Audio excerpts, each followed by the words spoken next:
Hello, welcome to Living English. In today's episode, we're looking at how to talk about possibilities or what is likely to happen. And we're looking at a new verb tense, the present perfect.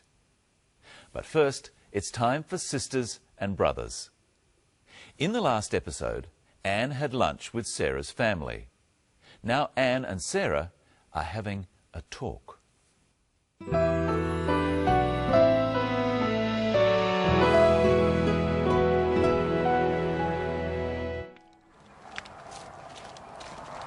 I'm sorry about my brother. Not at all. You have a lovely family. Everyone seems so happy. Anne, what's the matter? There's something I haven't told you. Oh, what is it? When I met your brother, I was thinking about my brother David.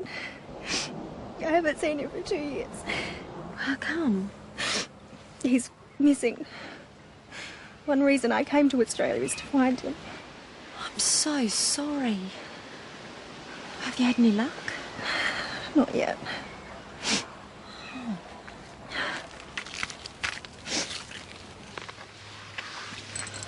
I've hired a private investigator. Oh, goodness. Do you think you'll find him? Perhaps. I don't know. It's been a long time since David last called. What do you think's happened to him? Have you any idea? I really don't know.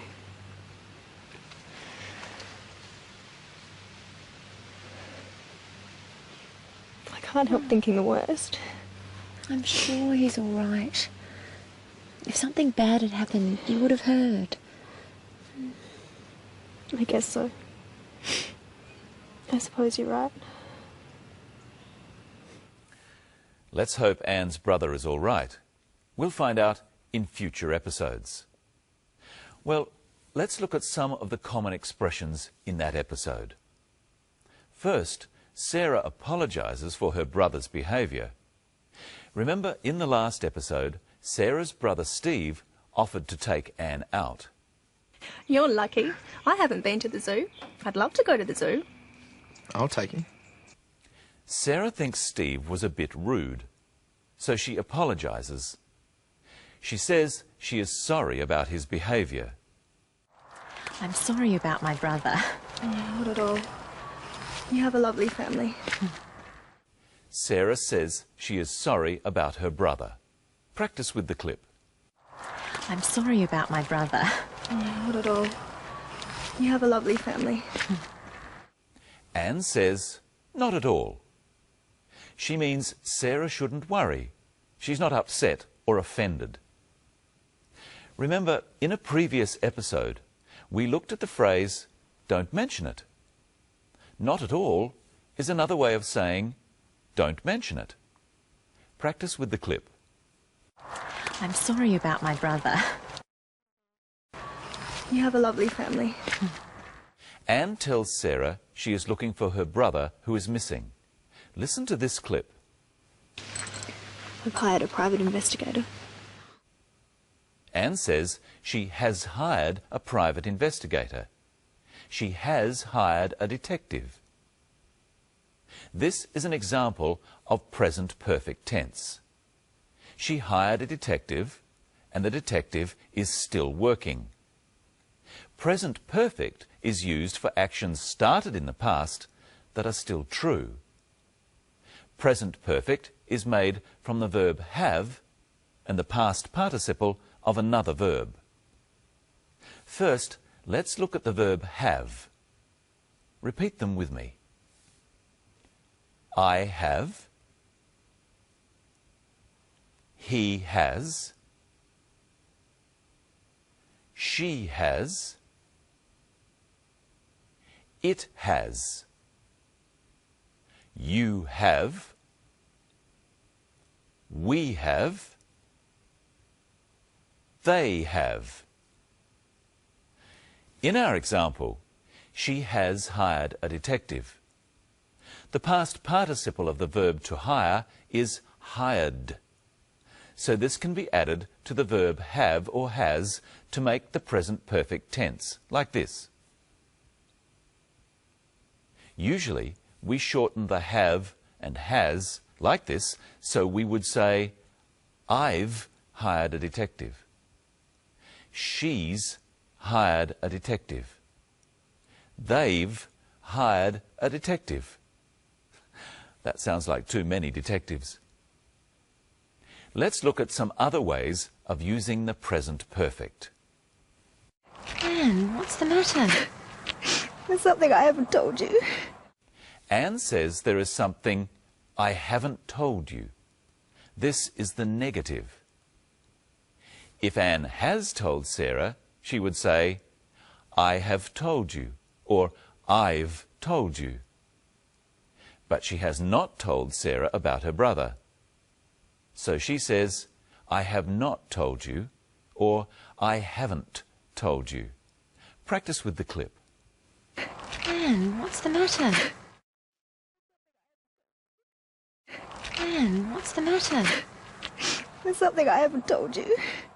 There's another example in the story. Listen. When I met your brother, I was thinking about my brother David. I haven't seen him for 2 years.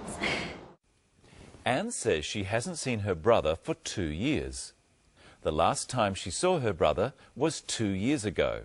And up until today, she still hasn't seen him. That's very sad, isn't it? Yes, it is. Hello, Michelle. Hello, Brenton. 2 years is a long time not to see your brother. How else could Anne have said that? Let's look at 3 little words. For, since, and ago. They are all used to talk about time in the past. So if I say I haven't seen you for a week, what do I mean? A week has passed, and in all that time, you haven't seen me. So this is a week. And you haven't seen me in all that time. How sad. I could say I haven't seen you since last Monday. What does that mean? Well, you saw me last Monday, and now you're seeing me again. And how wonderful it is. So for is used for a period of time that something goes on. For a week. For 2 hours. For a year. Since is a specific time in the past. Since 10 o'clock. Since yesterday. Since last year. What about ago? You could say you saw me a week ago. I saw you a week ago. Ago refers to a length of time before the present. So we could say 2 hours ago. If it's 12 o'clock now, what time was it 2 hours ago? That would be 10 o'clock. And if it's Monday today, what day was it 2 days ago? Saturday. Exactly. Now, today we're going to look at some more very useful words. First, let's see another clip, and my question is, does Anne think the detective will find her brother? Do you think you'll find him? Perhaps. I don't know. Does Anne think the detective will find her brother? She doesn't know. How does she tell us this? She says, I don't know. Does she think he might? Well, she thinks it's possible. She says, perhaps. Perhaps is a very useful word. It means you don't know. It is possible. There are a number of words and phrases in English like this. Let's look at some and see how to use them. Here's a chart. If you are sure the answer is no, or you disagree with someone, then you will say, definitely not, or I don't think so. Try after me. Definitely not. I don't think so.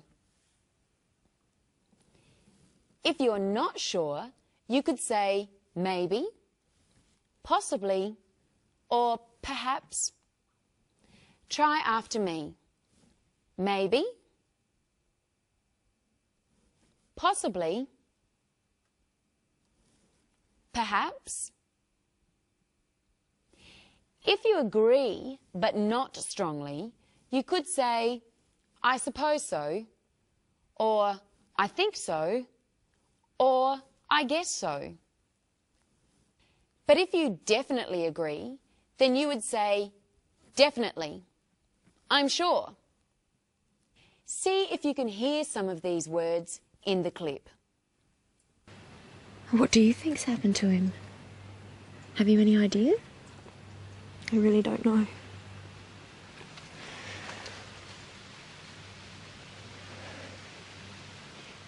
I can't help thinking the worst.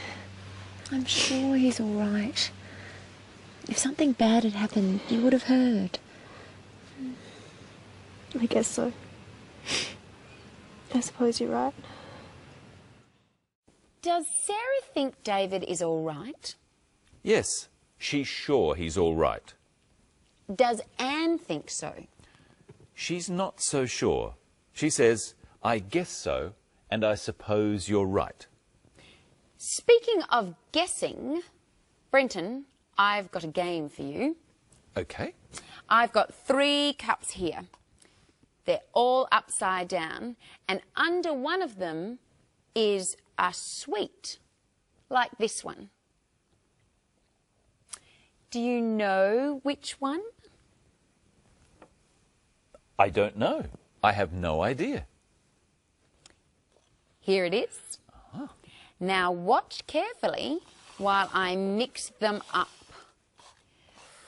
Now, where is the sweet? I think it's under this one. Are you sure? I think so. I'm fairly sure. What do you think at home? Is the sweet under this cup? Are you sure? Or do you think maybe?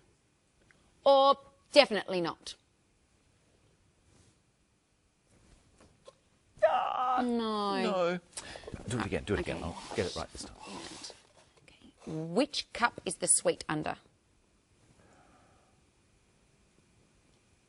This one, I think. You guess so? I guess so. I think.